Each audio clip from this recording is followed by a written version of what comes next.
జోహార్ comrade రాగి సుబ్బారావు గారికి, జోహార్ comrade రాగి సుబ్బారావు గారికి.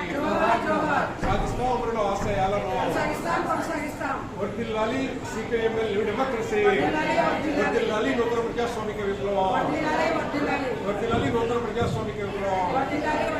జోహార్ కామ్రేడ్ రాగి సుబ్బారావు గారికి. కామ్రేడ్ రాగి సుబ్బారావు గారు మా నాన్నయ్య.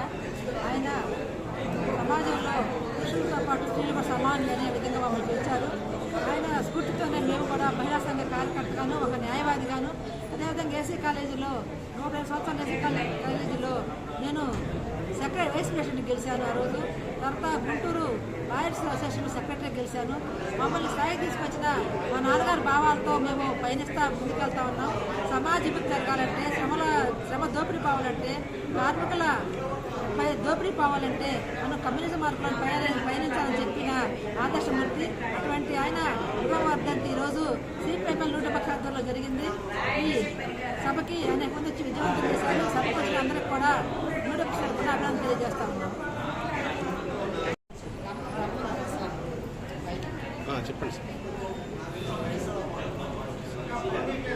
నా పేరు చిట్టుపాటి వెంకటేశ్వరులు, సిపిఎంఎల్ న్యూ డెమోక్రసీ రాష్ట్ర నాయకులు.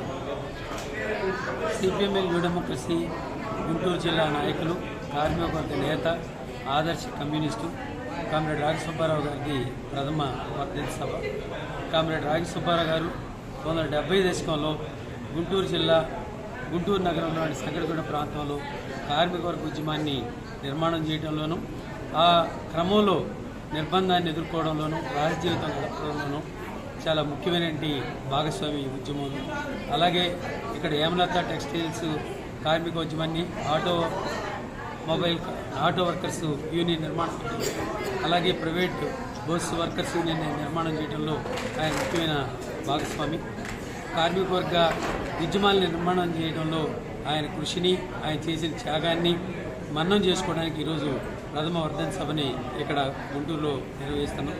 అలాగే ఇవాళ భారతదేశంలో అధికారంలోకి వచ్చిన మోదీ ప్రభుత్వం ప్రజల సమస్యలు పరిష్కరించడంలో విఫలమై ఇవాళ యుద్ధాన్ని ప్రేరేపించి రకరకాలైన పద్ధతుల్లో ప్రజల్ని యుద్ధోన్మాదం వైపు లాగుతూ ఉంది. అక్కడ టెర్రరిస్టులు టూరిస్టులని హత్య చేసినప్పుడు, అమానుషమైన హత్యాకాండ చేసినప్పుడు వాళ్ళ మీద నిష్పాక్షిక విచారణ జరిపారు. టెర్రరిస్టులు అరెస్ట్ చేయడం కాకుండా మొత్తాన్ని యుద్ధోన్మాదంలోకి లాగడం అనేది సమర్థనీయం కాదని మేము అభిప్రాయపడుతున్నాం.